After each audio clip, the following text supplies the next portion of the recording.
welcome to a winning cup, you guys. Today I have Kelly with me. And to those of you who are listening to this, whenever it comes out, or if you guys go back in the archives and listen to this, please, please, please, please go do it standing. Don't do it sitting. Don't do it sitting, because Kelly and I were just fighting the technology gremlins. Thank you very much. We were fighting Uber conference, and she's like, ugh, if I have to do Zoom one more time, I will, yeah. And she told me how many hours. So it's not very pretty nowadays how much we spend on Zoom, but that's beside the point. The point is to get Kelly's story. But as I said, if you are listening to this on your way to carpool, to go get on another Zoom meeting, for those of you who are not back into work yet, go take a walk. Go take a walk. Go take a drive. Or just get out of your house. Get out of your office space to make yourself human again. So, with that being said, I would like to welcome Miss Kelly. Thank you so much for having me. I am so excited to be here and cannot wait to share my story, talk to you about what you're doing and all the amazing things you're doing in the world. So thank you for this opportunity. Well, you are welcome, Kelly. And could you please tell my fan base more about you and what you do? Definitely. So professionally, I'm a digital marketer. I have my own company. We do all sorts of stuff in different countries. That's kind of the boring thing that I do, just because I think there's a lot of interesting sides that we forget, especially as Americans, that we lead with who we are with what we do. But what I do is I run a digital agency. I also have a mentorship program where I teach other digital agency owners how to do what I do. And that is growing. We're in like 13 different countries. It really gives me life. I love that part of what I do. I do have what has come to be known to me as a fairly interesting story. So I really am making my mission in the world to become amazing at communication, connection, and emotional intelligence. And I do help and want to help others do the same. So that is my passion and what I'm here, I think, to put on this earth to do. So when you say communications, and for those of you that know me well, you haven't heard this term out of my mouth, because I haven't said this term ever before out of my mouth until now. When you say communications, Kelly, do you mean compassionate witnessing, or do you mean telling these digital marketers what to do?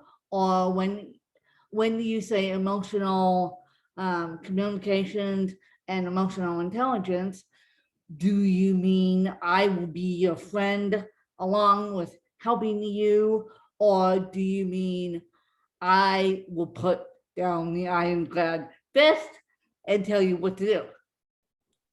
That is a really good question. And my favorite thing is, and part of my communication thing is, can we all agree on what we actually mean? So my big thing with communication is, like, you and I could be, quote, communicating, but really, am I just talking at you and are you just talking at me? Or are we actually communicating together? And there's a lot of different ways to do that. So I do practice these things in my agency. I practice them and teach them in my mentorship. What they mean in every instance is different, and it is a fluid thing. So really, what I understand communication to be is, am I understanding? Am I trying to see and hear and understand the human that I'm trying to interact with? And am I building that through an ethical, communicative connection? Or am I just trying to is this a means to an end? For me, that is of no interest to me. And I don't know why you would be put on this earth with all of these amazing people and try to do that thing. It's just not a thing.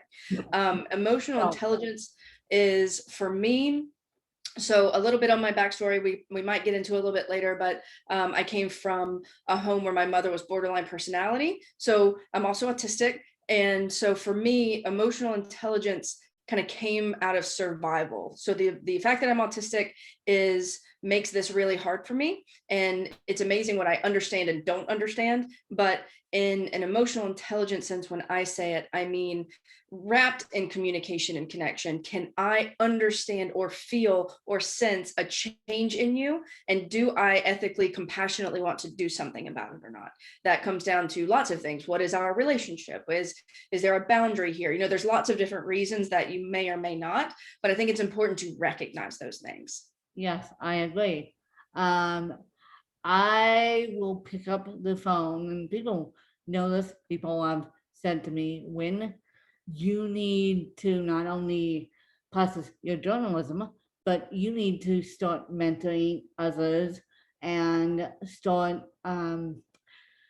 mentoring others in the disabled field and mentoring and being a life coach, because you can talk people down a tree if not careful. And so people need to understand that we're doing this via Zoom today, June 29th, as we record this, 2021 as we record this. But really, such conversations have gone out the door in the last year because of, I hate to be blunt, and I hate to bring the elephant up in the room, but because of COVID, because we got locked in places, we got locked in places with people that we were used to being locked in with, sheltered in place with. So therefore, we kind of had to come up with a different way of communication. And so thank God for technology, because otherwise we would not have this. And someone mentioned me a long time ago, they go, well, what if coronavirus happened in the 90s, before Zoom, before everything else? And I said, good question. I don't know what we would do. But having authentic communications via technology is a wonderful thing. Now, in person would be a little bit better. A human breathing aspect would be a little bit better, but technology is what we have and what we plan to do. And so authentic communication is, and I'll tell you like it is, I have cerebral palsy. Cerebral palsy, for those of you that don't know, cerebral palsy is a lack of oxygen injury at birth. So I, like Kelly, I don't know about Kelly, but I personally take things in and then process them and then do with it what I wish. And I have loss and abandonment issues. We'll get into why in a minute, but so for me, it's really hard for me to, cerebral palsy in general doesn't like big, huge changes. And so for me, it's really hard to process people leaving and people coming. I don't mind coming, but the leaving part, I mind. And this is the first time I've actually talked about my loss and abandonment issues, because I couldn't do it. In the previous environment I was in, I could not do it. And so now I'm slowly coming out to you guys on this podcast that I have loss and abandonment issues, because I lost my mom when I was 23, my dad when I was 33, 32, almost 33. And then I got emotionally and physically abused. So you guys know that story. So for those of you that know me personally know that I'm a people person. those of you that know my public persona too, know that I'm a people person. And I have said this, I miss people. Well, that got fixed when I got moved. Me missing people got fixed when I got moved. But those true, authentic conversations off camera are the best, off mic are the best conversations we will have all day. And those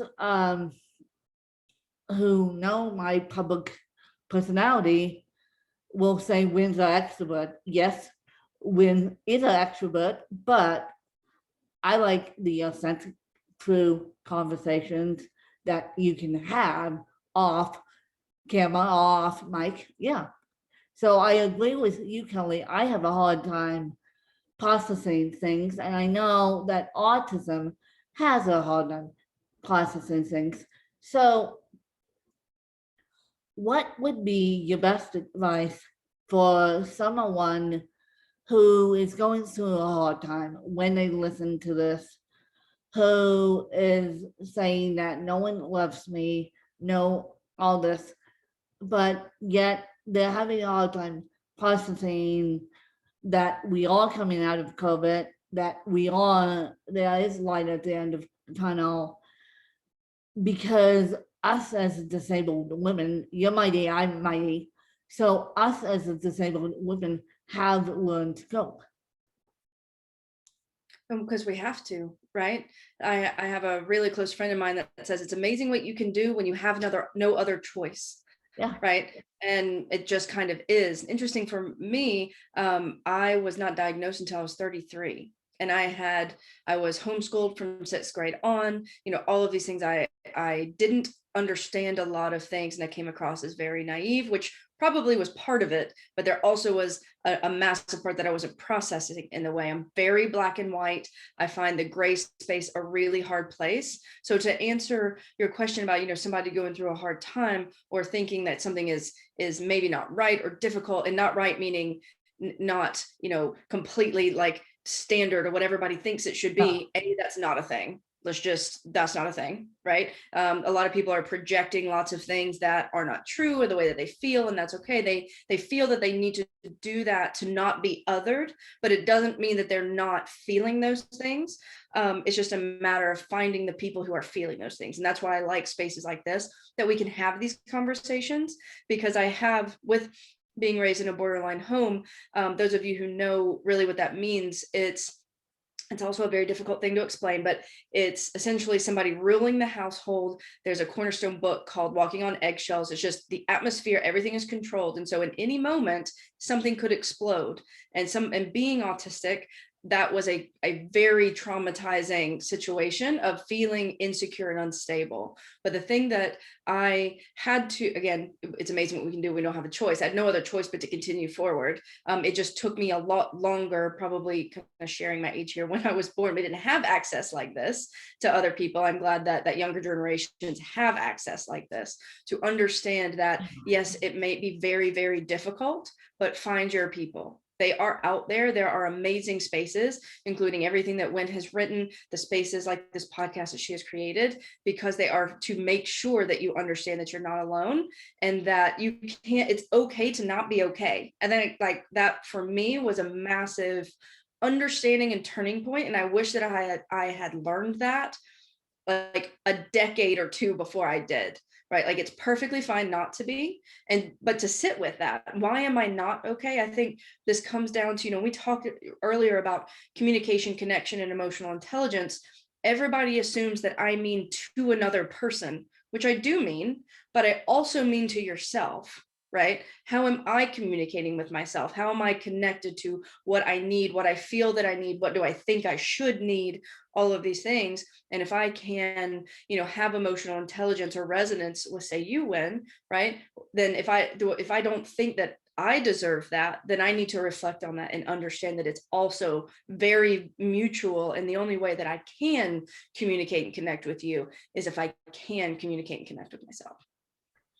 And loud, boisterous personalities I run away from, and I've noticed that other people, particularly people I have a next on. I'm now, for those of you that don't know where I am, for those of you that are living under rock, I am actually now residing in Arizona and Phoenix, Arizona. And I am living at Lunazil. And what Lunazil is a new model of assisted living. And it's a new model of assisted living, meaning we get help, but yet we are in all individual apartments. But yet there's a common area, there's people around us 24/7. We can call on 24/7 help if we need it.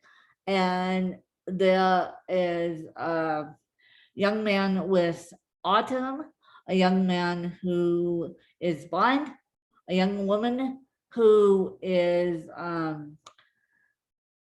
Down syndrome, and three young people who are they have a disability called Prader-Willi syndrome, which most of you haven't heard of. Prader-Willi syndrome is basically a disability. It's a genetic disability where they don't have the concepts of being full when it comes to eating.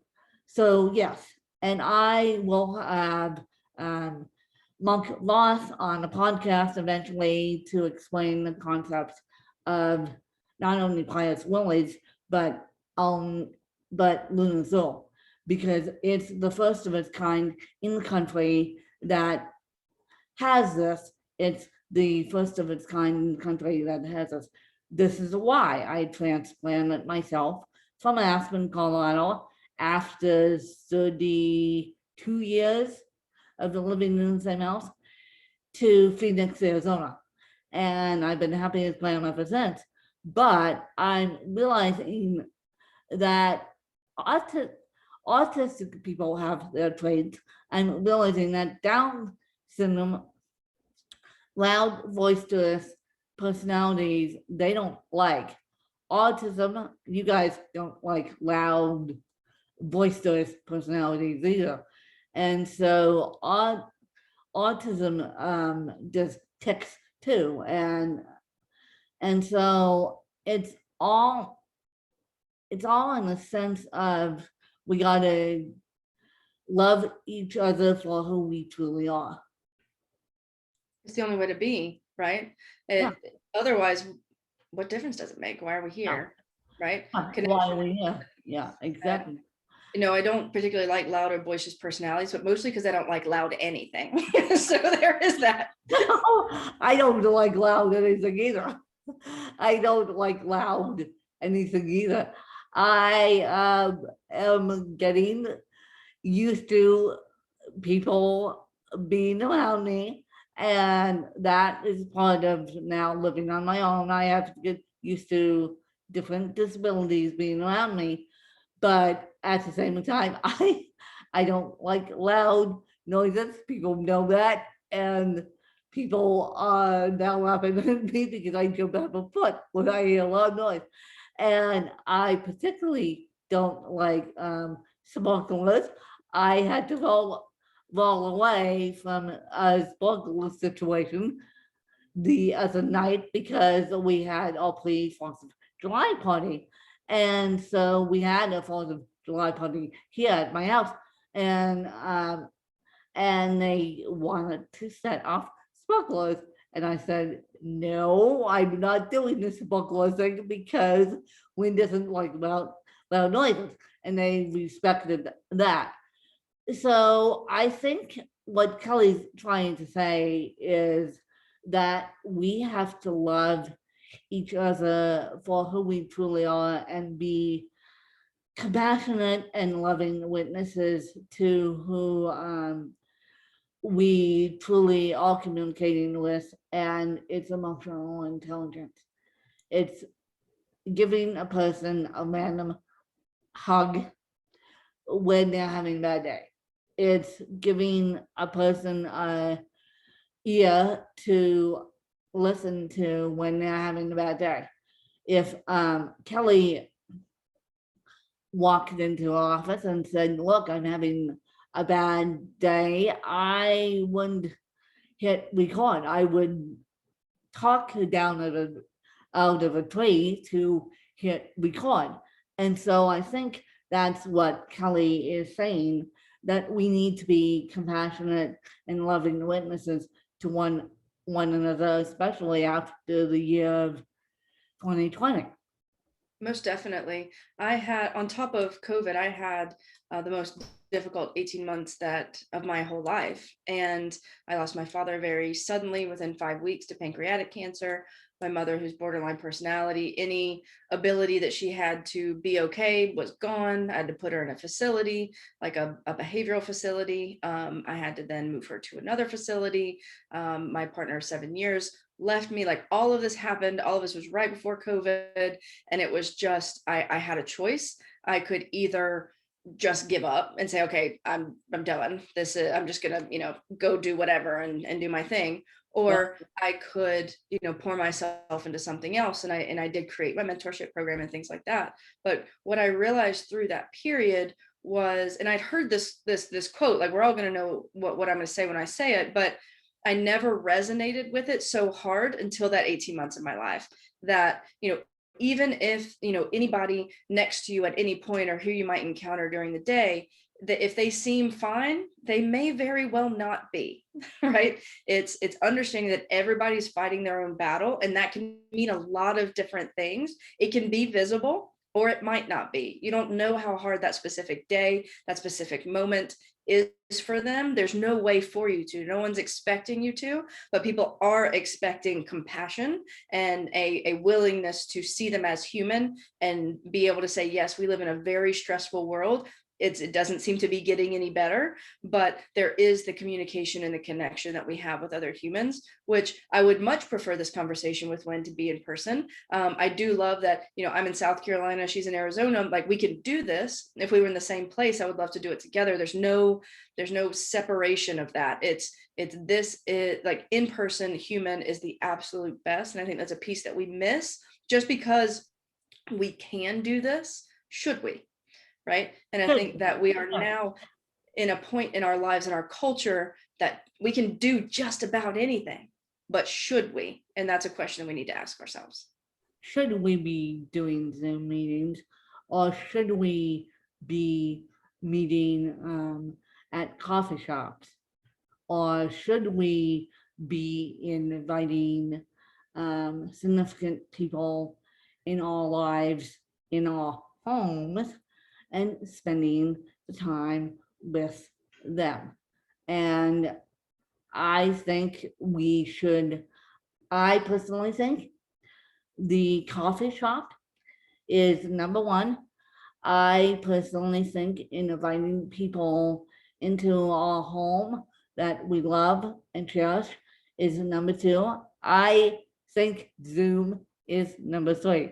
Fighting technology gremlins will always be number three in my book.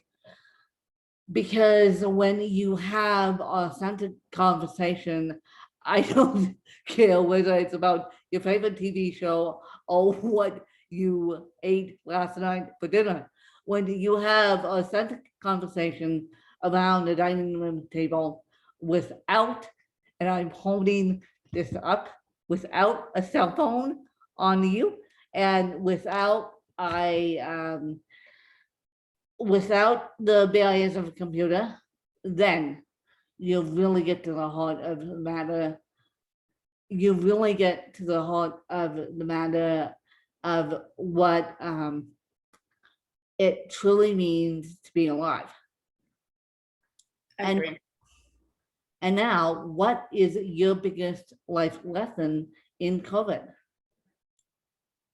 My biggest life lesson in COVID is, though I would have said in the beginning that I was grateful for everything that I had and how my life was, I was nowhere near as grateful as I should have been. When things are taken away, of course, I think I'm in this instance meaning humans or Americans, because we have so much freedom just in any given sense that we can take it for granted. I think for the first time, at least in my living history, it was taken away. And that is something that none of us will ever forget or get over. They will teach this in school in years to come, that this happened and how it happened and what it did to society and all of those things. So I think that, you know, given the rough 18 months right before that and this, it's really, and this sounds so cliche, but I am so much more aware and feeling of what it means to be grateful for the things that you have. Yes, yes, I am, and I put this challenge to you, those of you who listen to this, what you grateful for today when you, and I'm talking about today, the day this episode comes out, or today maybe 2 weeks from now. What are you grateful for today? Because I think we all learned what it's like to have family die unexpectedly. And I think we all learned who our true friends are, and will our true friends go to the ends of the earth or not go to the ends of the earth for us. I have on my hand right now, I can say I have a huge network, but 2 people, actually that's not true, 4 people could really know what I need. 2 of those are my 2 best friends in life who I speak with, either texting or phone call every single day, every single day. And those people know who they are, and I'm not getting into who they are, but I speak with those 2 individuals every single day. And they know when I'm having a bad day, they know when I'm having a good day, they know when I'm having a mess of a move and I can't do it. They know how to authentically communicate with me. When I sob in their ears, which is 9 times out of 10, they know how to talk me down out of a tree. So I think that what I'm trying to say is just be grateful, stop and smell the roses, and get up and walk out your front door and stop and smell the roses, or take a picture of the rose bush outside down the street, or just be grateful for the friendships that you do have, because we learned in COVID who really truly was in our pod.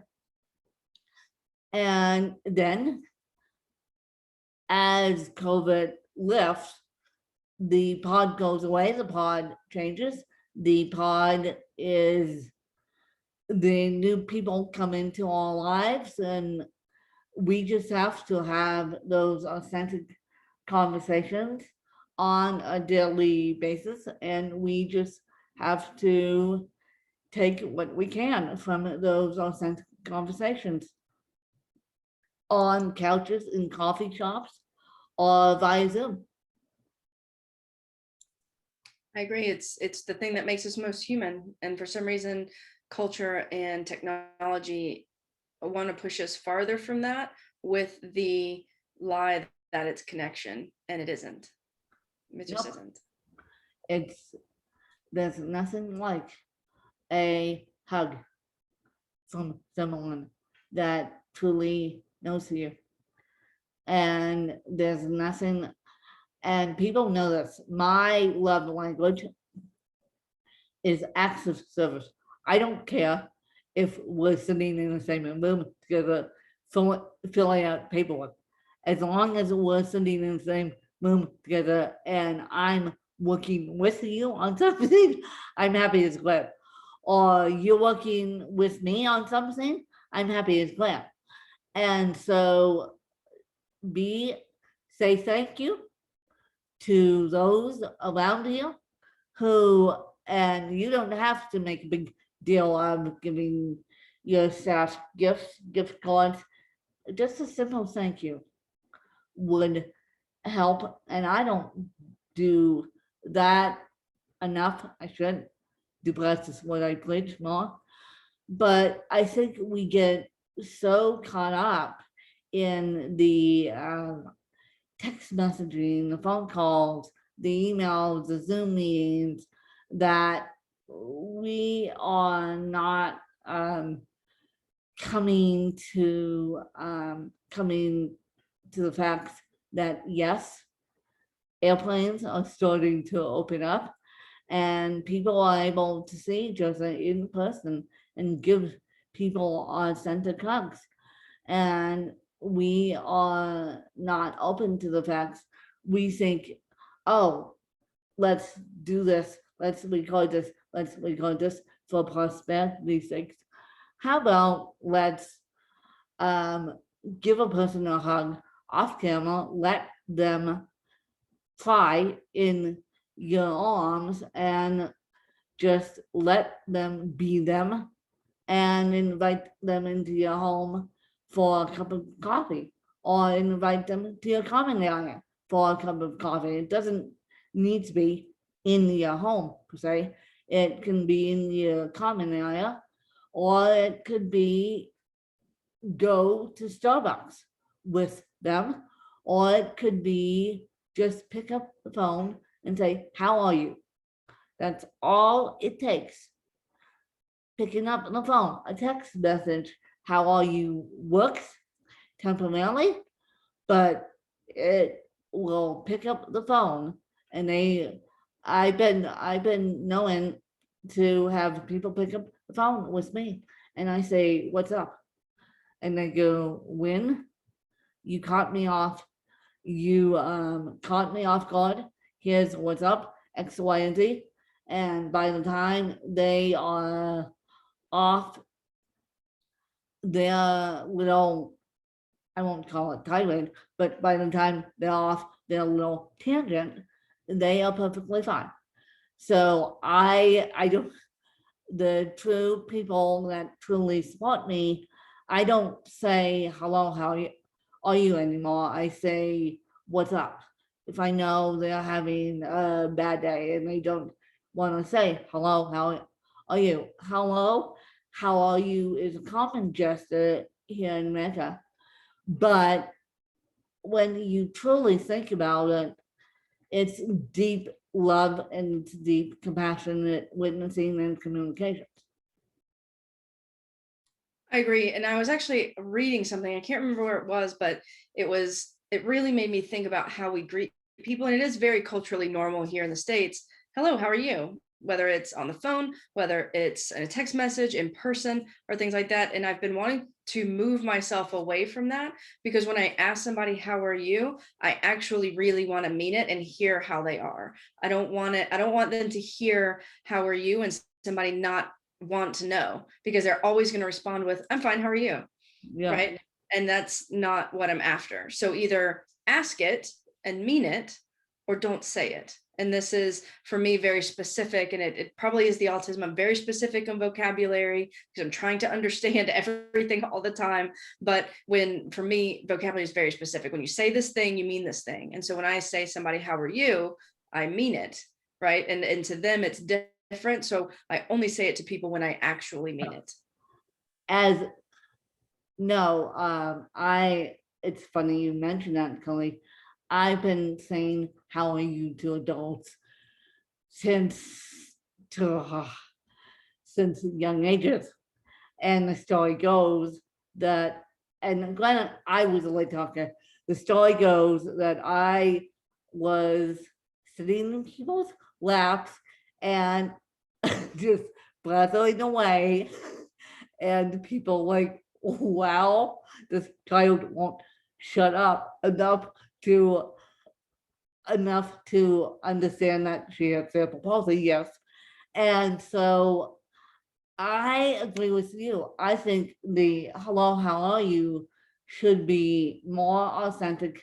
We shouldn't take 2 minutes for the hello, how are you part. We should take 2 minutes for the hello, but then the how are you would be, we need to sit, we need to listen, we need to do compassionate witnessing and compassionate listening, because of, you never know when you're going to get the phone call like you did and like I did, and the phone call that will change your life.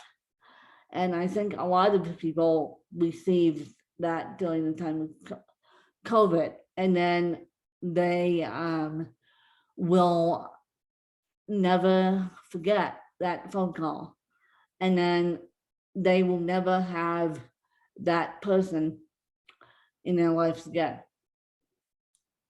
It's, it's one of those things where, I mean, I was a solid 33 when my father passed away, and it's a little embarrassing to even say that at that age, it still felt like, oh my God, they're really gone. Like their whole, like you walk around and all of their stuff is still here, their clothes, their truck, and it's like, wow, like really understanding, see it at 33, still being like, oh my God, like it's real. Right. And Yeah. so, this kind of goes back to what we talked about, being grateful and aware.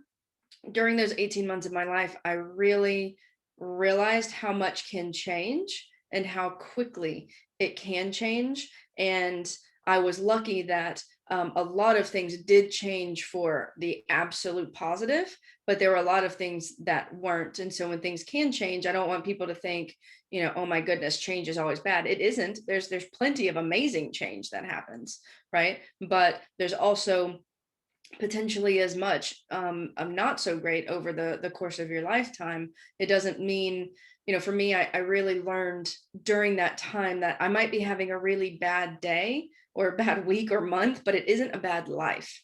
And so like that allowed me to put some things into perspective so that I could continue forward and be productive and continue into, doing what my gifts are and learning what I was meant to do in the world while going through one of the hardest times of my life. Yeah, well, as we wrap this interview up, do you have any questions for me? I do. I think my biggest question for you is, at what age did you realize that there's a stigma attached to having disabilities? Oh boy. At what age? I realized that when I was a freshman in high school. So you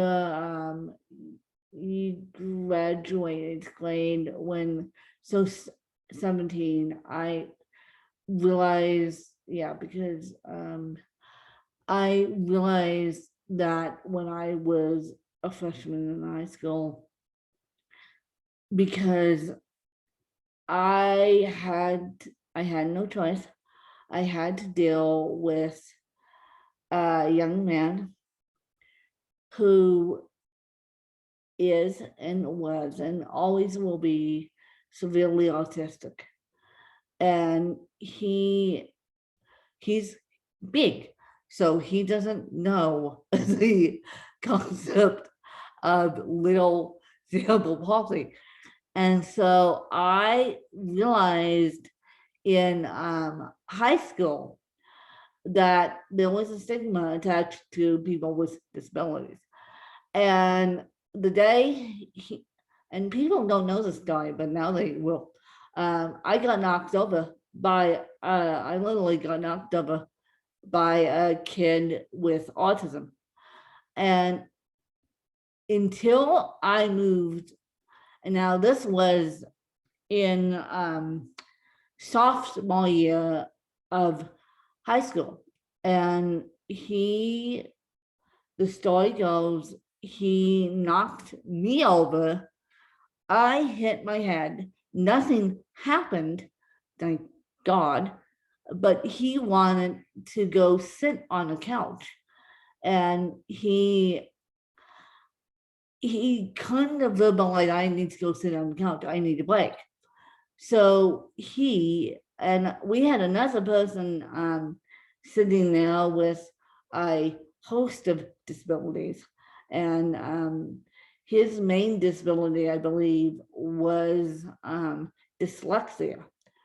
And he got bitten by this kid, by the kid with autism. So autism and cerebral palsy didn't get along until cerebral palsy moved in with autism in Luna Zoo. And then I had to conquer my biggest fear of watching a kid with autism who's also nonverbal, who's also big, who also can knock over a chair, who also, if he gets on the run, he can knock over me and knock over everything else. So I literally had to get over my biggest fear of autism because, again, I had no choice. And I had to get over my biggest fear of people walking in to my lunch and saying, what's for lunch? What's for lunch? What's for lunch? And they didn't mean it in a way, what's for lunch? They meant it. These kids, these White Willies adults, could be so sneaky that they'll say what's for lunch, and if you don't watch it, they'll buzz for your lunch. And so I again had no choice, but I learned there was a stigma about disabilities in high school. I also learned it a little bit in elementary school and a little bit in my early ages of preschool and kindergarten. But I was super lucky that I went to alternative education up until 8th grade, and then, which wasn't cheap, mind you. And then I was super lucky. I was never bullied, never teased, never name called, never whatever. So I taught these kids at this private school and these teachers too about kids with disabilities. And Grant, I was lucky enough that the ADA was just starting, and my teachers, not only my teachers, but my one-on-one aides went to bat for me. And I managed to survive elementary school. Then high school got a little bit tougher because of the big transitional changes in high school, like everyone goes through.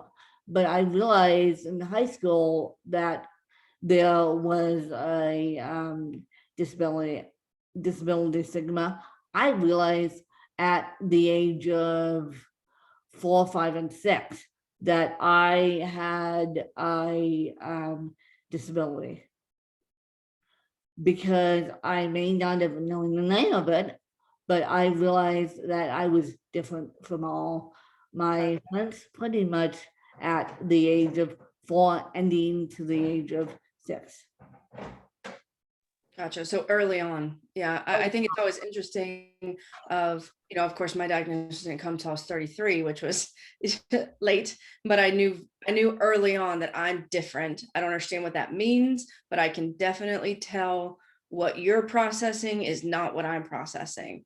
And thinking that I was lesser, I think that I felt lesser because I felt like I'm smart and there's all of these things. I know that about myself, but how can I understand lots of quote smart things and not understand this? I couldn't understand how they lived in the same person. And to this day, even super close people to me are like, I don't know how you get certain, very strong, nuanced emotional intelligence pieces, and yet you can't see this. Like, and it's a completely different thing, and it doesn't make any sense. But I did know pretty early on that this isn't what everybody else is doing. I For don't sure. know. I don't know about you, but cerebral palsy likes to know when, how, and what we're doing, and when we're doing it, and how we're doing it, and who we're doing it with.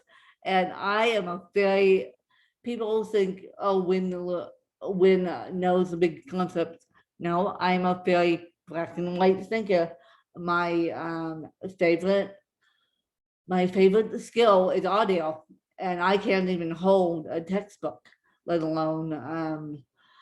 So when a person gives me a visual cue, I can stick that in my memory bank. I said to my family just the other day that I said something and they shot back, good memory. And that's like, yep, because that's what I grew up with. But my favorite all-time medium is audio. And so I can listen to an audiobook and repeat it to you in the next couple of weeks. I can also repeat this Zoom conversation now in the next couple of weeks. And so, yeah. And so I am a very black and white person. I like to know when we're doing it, how we're doing it, who I'm doing it with. And when there's significant changes in my life, or someone tells me something and then they don't follow through, and I get majorly upset. I get majorly worried. I get majorly mad because they got my hopes up and now they're falling through. And I am trying to work on that because of my loss and abandonment issues. I also lost my dad when I was 32. So no, 32, and then 30, almost 32 to lung cancer. Actually, to lung cancer, almost 32. I turned 30. No, a solid 30, and then turning 31. And because by the time I turned 33, it wasn't COVID by the time, yeah. So I lost my dad to lung cancer only in 2019. So my world changed upside down, went berserk in 2019. And my solid rocks were there for me, but it was interesting of who they truly were. And then the people who I thought were my solid rocks decided not to be my solid rocks. And let's just put it that way, and not to be my solid rocks. And as I'm getting emotionally and physically abused, they go, it's okay, it's okay, it's okay. And I'm like, I just got emotionally and physically abused. This is not okay. You're saying this is not okay. this is not okay. You're saying it's okay, it's okay, it's great. In the stunned method that you do say. And so I'm like, this is not okay. So that added to loss of abandonment issues, because loss of privacy, literally and figuratively. I mean, my abuser, who I do not speak to, stuck a camera up in the area that the camera shouldn't be stuck up in, and it was an iPhone camera. And I will admit that to this day, that my abuser stuck eye phone camera up, and I don't remember. All I remember was being laid back on the bed. I don't remember getting in the shower with my abuser, and with my abuser helping me, mind you, not in it. Yeah, actually, now that I think about it, she got in to help me. She got in the shower with me. And yeah, I'm so sorry. and that was a fun one. That was a fun one. And so stuck a camera up where it shouldn't be stuck. Yeah, talk about losing your mind, talk about loss of privilege, talk about loss of virginity there.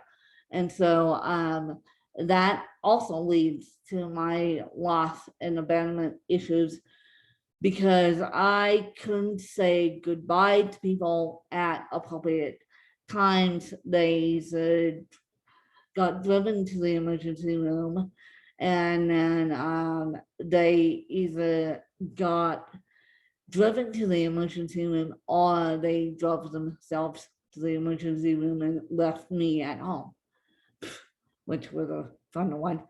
And so that is my stigma about disabilities, and that's how I learned about it. And that's how I tried to cope with my loss and abandonment issues on a daily basis. I don't have loss and abandonment issues since moving to Arizona, because I know I'm loved and supported. I have been told you're doing great every single day by people around me. I've been told that I'm loved by, and so that that little piece of encouragement, just saying I love you to a person, is helpful. And so that is just something you guys should do. Just pick up the phone, and now that they're in person meetings, go say I love you to a person that you trust, or make it authentic. Make it authentic. And I think that's what Kelly was trying to say, is just to make it authentic. Because if it's not authentic, like, why do it?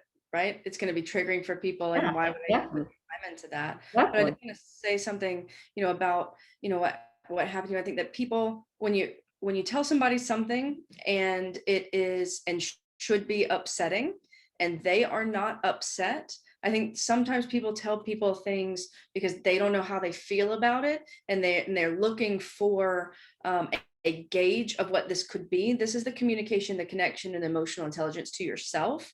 And if you know that this is upsetting, whatever that is, and you tell people that and they're not upset, then they either don't care or don't understand. And if you continue to try to explain it so they understand, they just don't care. And so it's understanding, not to getting your gauge for who you are, how something should feel, what it means, and all of this from other people. It has to come from yourself. You can't use them as signposts. Yep, perfectly said. Now, do you have any other questions for me? What's the most proud moment of your life? The most proud moment of my life was leaving my roots in Aspen, Colorado, and calling it quits and moving to a brand new state in a pandemic with no biological family support. I only had chosen family support, and no biological family support. No biological family came out. No to help me move. No biological family came out to help me pack up. No biological family came out to say goodbye. So that is the most proudest moment of my life. And so, and I had very good friends helping me physically move. And I had the chosen family helping me move, and they have been down here. But that would, I have to say, would be the proudest moment of my life. I love that. And it sounds like you very well should be proud of that. So I really like that. Yeah. Well, Kelly, where can people find you, and where can people get a hold of you if they choose to do so? Definitely. So the easiest way to find me is my website, and it's thekellygordon.com. thekellygordon.com, and we will have more information in the show notes, you guys. And as I said, go take a walk as you're doing this, because I know you guys like to listen to Winning Cup in your vehicles. I know. But yeah, get up, get moving, and don't stay on Zoom too long. That's my advice.